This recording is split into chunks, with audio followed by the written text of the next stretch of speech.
All right, F. It's apparently for finance, at least on Sesame Street. The educational Muppets are teaming up with PNC Bank to teach kids about finances. Here to weigh in on all this is the watchdog on Wall Street, Chris Markowski. Welcome back, Chris.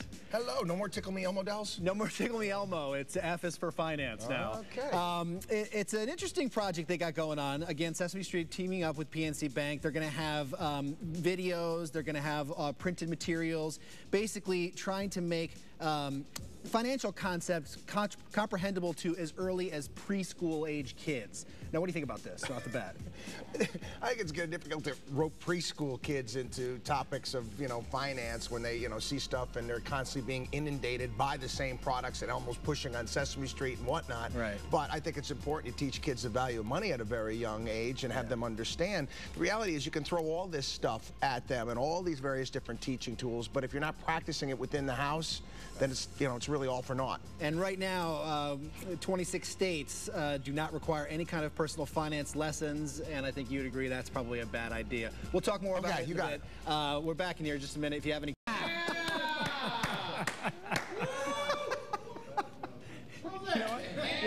What did I say, Andy? You said, hey, everybody, it's time for Birthday Bonanza. So why can't y'all get that? But I just wonder if Marjorie got it, our closed captioner. Oh, that's right. God bless that woman. She just... Because we needed it for that, Marjorie. Marjorie, I said it's time for our Birthday Bonanza. Yay! Joining us now is a very close personal friend, Markowski. How are you, buddy? Good morning. We should call me Mark. You do well all the time, Chris. And so this game, I have a feeling you're going to do well again. Okay. All righty. All right, here's our first one, huh? Yay! Oh, Charles Grodin. How old is Charles Grodin today? Charles Grodin is probably 73. Kim? 78. 74. Chris Markowski? 68. You're on the money. 76 years old today. By the way, if we can pop that picture back up again. His teeth match his sweater. Yeah, that's what I was going to say. His what? Anyway, yeah, his teeth. Look at him. Oh my gosh. All right, here's our next one. Iggy Pop. How old is Iggy Pop today, Andy? Iggy. 50. Okay. 52. 80. 80? I'm going with 62. 64, you are right. Wow. 64? And finally, Andy McDowell. I love her. I can listen to her talk all day. Andy McDowell. I'll go with 46. There? 44. How about 43? I'm going with 50. She does those makeup commercials. Yeah. Right. 53 years old. Goodness. 53. That is a woman. This morning, and we brought our watchdog on Wall Street, Chris Markowski, in on this topic. Toronto police, the top dog there, says, listen, if you don't want to be sexually assaulted, don't dress like a slut. Hey now. Isn't that something? Putting it all on women, saying your provocative dress just encourages victims, people to be raped and sexually assaulted. And what you're looking at here is the slut walk it inspired. And so women have now come out in protest and said, okay, fine. Dressed in their quote-unquote slutty, attire, and have had quote-unquote slut walk. The Canadian exchange rate, they're not that smart. So this cop was given a speech at a Toronto law school when this came about, and he just point blank said this is the reason, women are pretty much asking for it. Of course, there were outrage, and it sparked this slut walk, they're calling it, that has really caught on. There's people doing it overseas in different countries. And even there's here. Yes, several scheduled here that are happening from now until May 7th.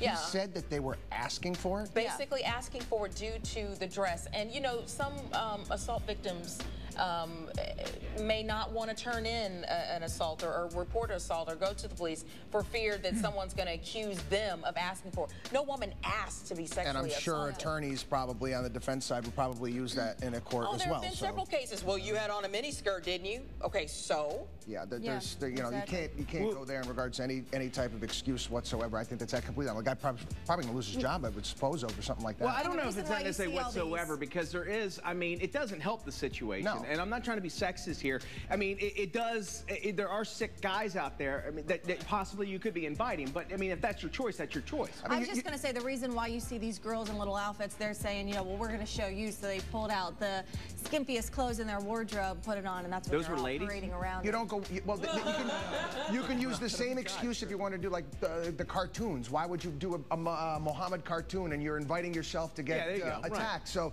you can bring it up in various different topics. The reality is you're doing something bad, you're doing something bad, you're never really inviting violence. I don't care if I'm walking around the street butt naked. That doesn't mean that I'm inviting someone to rape me. That's crazy that people actually think. Some men I don't think it's rape, but huh? it does conjure up thoughts that you're at. But I mean, that people might think that. But that doesn't mean you touch me. No, not at all. I know but you don't think that, but I mean, I'm not going to look away.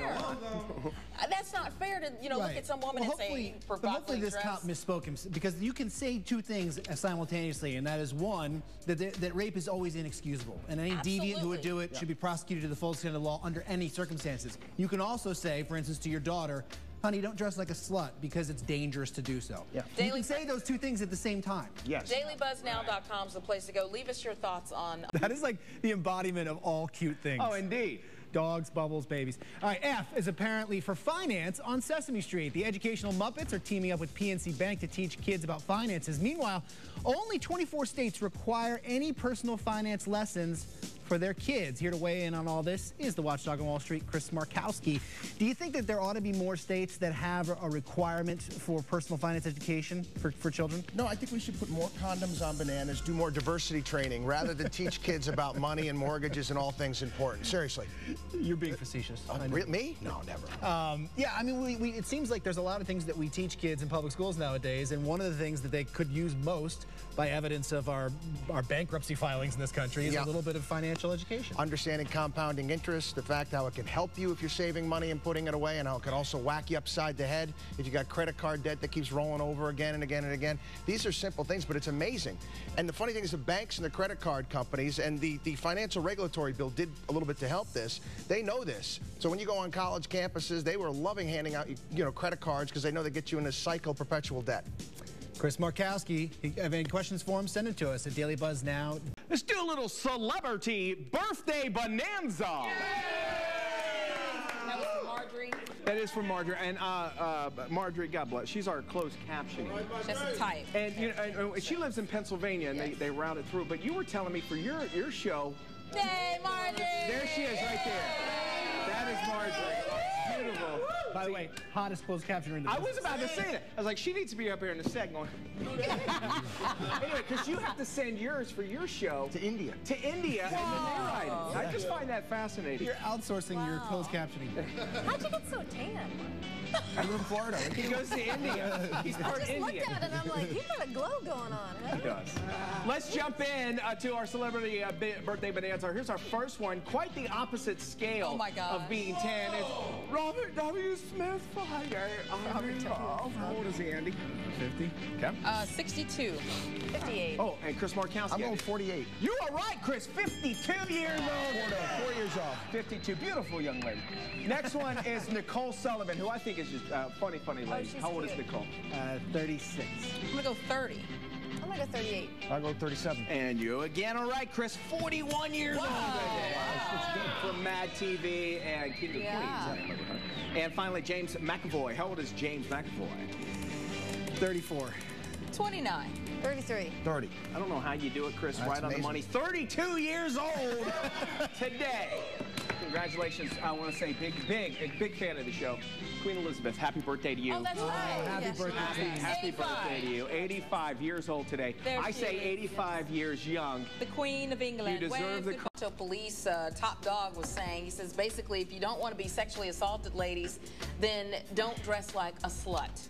Right. Yeah, he basically put all the blame on the women, the rape victim, if she's assaulted, saying, well, you asked for it due to the way you dressed. Yeah, obviously there was outrage. Unfortunate situation. This guy was giving a speech at a law school, and basically that's exactly what he said, just what Kia had mentioned, that, women are essentially asking for it. So it turned into these rallies we see now. These are called slut walks, where a lot of women said in protest, okay, fine. They got together and, launching this campaign on Facebook, and it's going global. They said, we'll wear our our quote-unquote sluttiest, clothes and march down the street, in protest of this. And now there are going to be several more slut walk marches, yeah, Asheville, really Dallas. Yeah, between now and May 7th. But they're even doing it virally in Australia, in Europe, overseas. Everybody's kind of catching on and having these walks. But how fair is that? It's ridiculous that some guy would say, well, you're asking for it. I didn't hear what he said. I mean, I would hope that he didn't put all the blame on the women in regards to this. We got to understand something. You don't want to do anything stupid. You want to protect yourself at all times, but there's never any excuse for violence whatsoever. We brought this up last hour. We see this all the time. Remember, we just had that crazy, what's his name there, pastor burning the Quran, and then the people got killed. Yeah, I don't care what that guy did, how dumb it may be, it still doesn't give anybody the right to kill anybody else, and it's the same type of a circumstance. Sure. This is what you're saying. Miranda says, I can't believe someone could be so ignorant that they would say that dressing slutty is asking for it. Anyone with a brain should know that rape is not necessarily a sexual act, but more like an act of violence. It is essentially another way of beating someone up. That's a good point. And we move from this to, LZ Granderson. He writes columns for CNN. He's basically saying parents don't dress your kids like tramps. Right. Yeah. I had a problem with this story. No, tell me, what's your problem? My problem is this guy writes this blog, right, and he describes an incident where he's in the airport and he sees this little 8-year-old girl, and she's dressed in juicy pants, and she's got a halter top on, all tan, just came from a vacation, braids in her hair, and he's saying, shame on the parents. This is the 8-year-old's fault for dressing like this. It's the parents who bought these clothes. The problem that I have is the guy is trying to bring attention in a positive manner, but yet he says that this 8-year-old is the sexiest thing in the airport. Oh, God. That's what I have a problem with. If you're gonna try to be positive, watch what you say. Don't say something like that about an 8-year-old when you're trying to prove a point. I don't think he was looking at the 8-year-old in a sexual manner. He's probably making the general point that she was dressed sexier than any other woman out there, and just saying, yeah, and I'm not defending him, but I'm thinking he's not looking at her going, ooh, look at that cute little 8-year-old. I don't think he is either, but it made me feel uncomfortable reading something like that. And how many little girls do you see, not that it's right, not that I'm making an excuse, but play dress up? You don't know the situation. I think he hit it on the mark if it made you feel uncomfortable about it, because it gave out, it emoted you to feel that way, which they were showing I just don't think you should have showing bikinis for 8-year-old girls now that were pushed up. My father was a high school teacher, and your hormones are going nuts as a 13-year-old boy, so you don't even see girls dressed half naked. I see how they are today. My dad would make them put on lab coats if the girls were dressed in the camp when they came to his classroom. I like that. Hey, DailyBuzzNow.com is the place to go. Only we could take something that cute and make it bad. All right, F is apparently for finance, at least on Sesame Street. The educational Muppets are teaming up with PNC Bank to teach preschool kids about finances.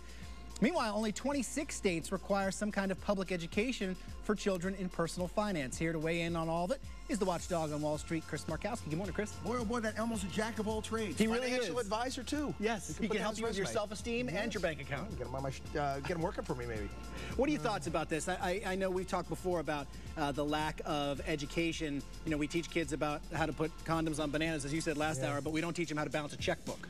Well, I think a lot of this is, once again, is going to have to come from home. I think Elmo may, try as hard as he can. I think this is a bit of a marketing ploy for PNC, and Elmo's going to get paid for the entire deal. But unless it's being done at home, it makes no difference. You see the household finances a problem. You see parents arguing over money and things like that. You're not going to get the gist of what to do is right. Do you think, would you be in support of a state, let's say Florida, if they don't have these requirements, having requirements along with other, say, history requirements and so forth, that personal finance is a requirement? I think Econ 101 would be a good thing, because people don't even understand the difference between a million, a billion, and a trillion anymore. Hence your little talker from before. There you go. All right, if you have questions for Chris, send them to us at buzz@dailybuzznow.com.